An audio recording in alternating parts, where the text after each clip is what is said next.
ভিডিওটা এত ভাইরাল হবে জানতাম না। মন্দির ৩২ নম্বর বাড়ি ভেঙে দিয়েছেন। এবার আপনারা বিমান সিন্ডিকেট ভেঙে দিয়ে প্রবাসীদের জীবনকে সহজ করে দেন। 2024-এর 5 আগস্টের গণবিপ্লবে ছাত্র জনতার অবদান সবচেয়ে বেশি ছিল এবং তার সাথে সবচেয়ে বেশি ছিল আমার প্রবাসী ভাইদের অবদান। এটা কি অস্বীকার করতে পারবেন? অসম্ভব। এটা অস্বীকার করতে পারবেন না। তার কারণ আমাদের প্রবাসী ভাইয়েরা রেমিটেন্সকে বন্ধ করে দিয়েছিল। এটা একটা দেশের জন্য মস্ত বড় আঘাত। আবার বিপ্লব পরবর্তী সময়ে দেশের প্রতিটি ক্রান্তি লগ্নে প্রবাসীদের অবদান আছে না নাই?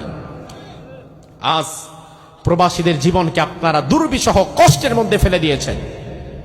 বিমানের টিকিট সিন্ডিকেট করে করে 50,000 টাকার টিকিট নিয়ে যাওয়া হয়েছে 1.5 লাখ 2 লাখ টাকায়। কেন? একজন প্রবাসী দেশের বাহিরে যে কাজ করে, একজন প্রবাসী দেশের বাহিরে যে কাজ করে, সে মামু বাড়ির মধ্যে কাজ করে না। একজন প্রবাসী দেশের বাহিরে যে কাজ করে, সে রাজা বাদশার হালতে কাজ করে টাকা উপার্জন করে না। সে শুয়ে বসে খেয়ে টাকা উপার্জন করে না। একজন প্রবাসী দেশের বাহিরে যে কাজ করে, সে নিজের রক্ত ঘাম পানি করে এরপরে টাকা উপার্জন করে। সে কোটি কোটি টাকা লুটপাট করে না।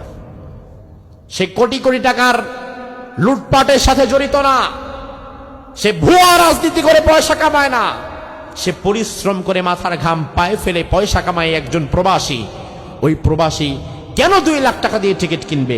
কেন 1 লাখ টাকা দিয়ে টিকিট কিনবে? তার জন্য টিকিটের দাম কম করুন। বিমানের সিন্ডিকেট ভেঙে দিন। কালো বাজারিদের হাতকে ভেঙে দিন। প্রবাসীদের জীবনকে কঠিন করবেন না। কারণ এই দেশের প্রশ্নে আমি দেখেছি প্রতিটি ভালো কাজে প্রবাসীদের অবদান আপনারা সাক্ষী দেন, বেশি না কম? এই যে আজকের এই মাহফিল, এত স্বল্প সময়ে এই মাহফিলটা আঞ্জাম দেওয়া যেত না যদি আমাদের প্রবাসী ভাইরা এগিয়ে নিয়ে আসতেন। কি বলেন ভাই? প্রবাসী ভাইরা যদি না আগাতো, এটা পারতো মাহফিল? অসম্ভব। বাংলাদেশে আমরা যত মাহফিল করি, এটা বাস্তব সত্য কথা, আমাদের 90% মাহফিলের সবচেয়ে বড় সাপোর্টিভ হয়ে যারা কাজ করে তারা প্রবাসী। আপনি বলবেন কই, আমি তো দেখি না। হ্যাঁ, প্রবাসীরা আপনার সামনে এসে কাজ করে দেখায় না, তবে তারা পর্দার ওপার থেকে কাজ করে।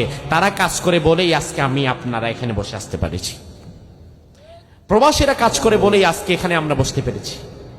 যেই প্রবাসীরা বাংলাদেশের জন্য অবদান রাখে, যে প্রবাসীরা দ্বীনের জন্য কাজ করে, যে প্রবাসীরা মানবতার কল্যাণে কাজ করে, যে প্রবাসীরা দেশের মানুষের কষ্টে হাত বাড়িয়ে দেয়, ওই প্রবাসীদের টিকিট, ওই প্রবাসীদের জীবনকে দুর্বিষহ করার যে পরিকল্পনা, এটা কোনোদিন বাস্তবায়ন করতে দেওয়া হবে না।